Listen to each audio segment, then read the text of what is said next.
Fortunately, I'm confident we've got an experienced, effective, and energetic UN ambassador in waiting in Samantha Power.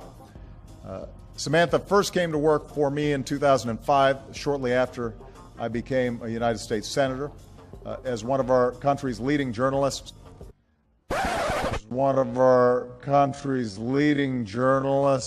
First thing you need to know about Samantha Power is that she's married to Cass Sunstein.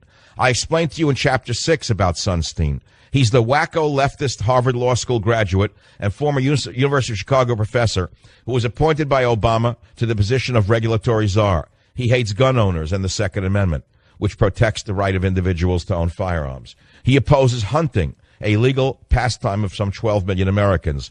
He's described the suffering of animals inflicted by hunters as morally equivalent to slavery and the mass extermination of human beings.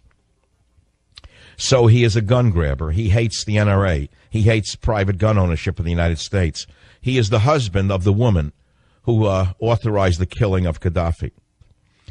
Samantha has been a longtime proponent of George Soros's so-called responsibility to protect. In fact, her position on this issue won her a Pulitzer Prize, another leftist award.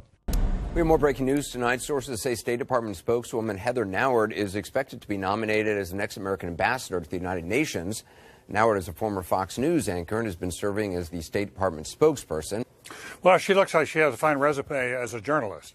She distinguished herself on ABC, Fox News and then she was a co-anchor for Fox and Friends, so she has big credentials at Fox. In terms of what we normally look for at the United Nations, her resume is very thin. Her experience in diplomacy is non-existent, as best I can tell. She is a spokesperson for this Trump White House. But traditionally, Anderson, we've either had people with a lot of experience in international affairs and or a lot of experience as academics. As one of our country's leading journalists. It may be good for Trump personally. It might make him feel more comfortable with the staff around him. But I don't think it's good for America. The look of the way he's recruited, not just Heather Nauert, but others in his administration as well, recruiting via television. Bill Shine, who Bill Shine being a great example. Obviously, I love television, but it may not be the best way to recruit leaders for the country.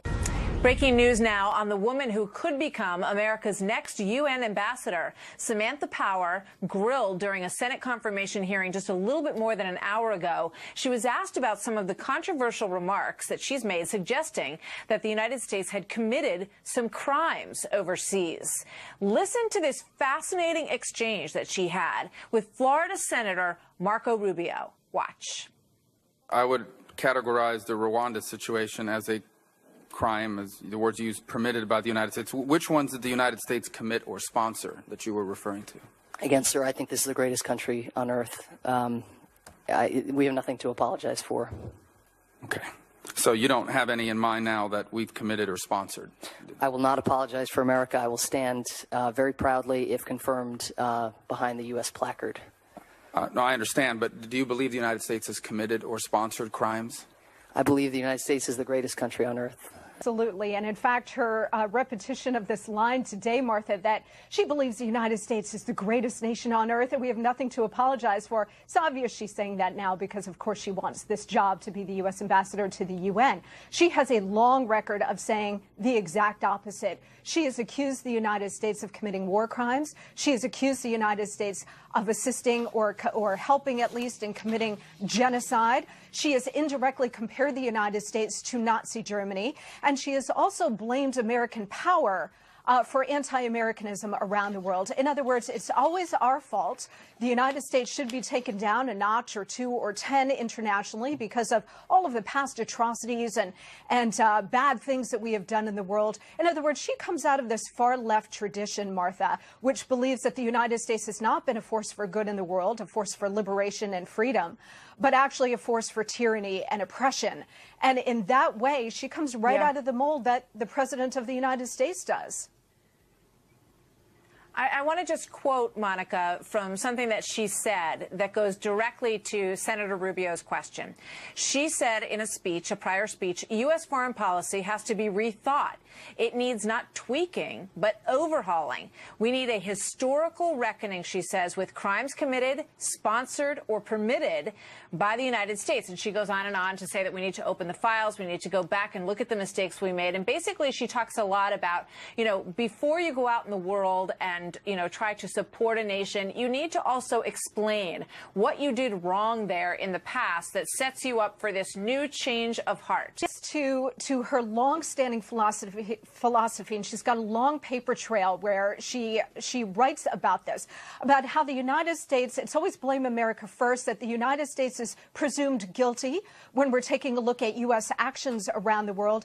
And that gets to what you just pointed out, Martha, where she's saying U.S. foreign policy and national security strategy requires a rethinking. Do we really have the moral authority to exercise our power in the world, given this long trail of injustices and genocide and war crimes that we have committed? My question, Martha, is, the Republicans generally want to give the president his prerogative in terms of his nominees and choices. And I certainly understand that, but there are certain battles that should be picked. And I think Samantha Power is one of the most dangerous appointments this president has made, and that's saying a lot. And in this case, the Republicans actually should drive a stake into the ground and oppose her nomination, because if she's at the UN, I wonder who's going to be fighting for America's interests there. Yes, and remember, she's married to Cass Sunstein, Martha, who was President Obama's regulatory czar, so very close relationship with him. Look, that's how all of these people get these jobs, because they are all of like mind with this president. They all come out of the far left ideology. The problem is that American power is being diluted around the world thanks to this president. He's gutting our military. He's gutting the military budget. He's reducing America's influence around the world. And she's there at the UN, assuming she gets this job, she's going to be at the UN doing exactly that. Heather Nauert, the State Department spokeswoman, best known for having been part of the team at Fox and Friends to be the U.S. ambassador to the United Nations. And some pundits are disparaging the choice. In terms of what we normally look for at the United Nations, her resume is very thin. Her experience in diplomacy is non-existent, as best I can tell. Heather Nauert would be a great choice to be, for example, the next White House press secretary. Choosing her as UN ambassador makes no sense. All these skeptics that seem to be lining up on the left about her, bring it on. When she goes in front of them for confirmation, she'll knock it out of the park like she has been for 2 years. Look, it's true that Heather Nauert, who also worked at ABC, doesn't have much diplomatic experience, and it's easy to say she's just a TV personality. But she's done a good job dealing with journalists at State, was promoted to undersecretary, and besides, Trump may see this mainly as a communications job. Now, some of her predecessors have had tremendous credentials, such as George H.W. Bush. Would the reaction have been different if, let's just say,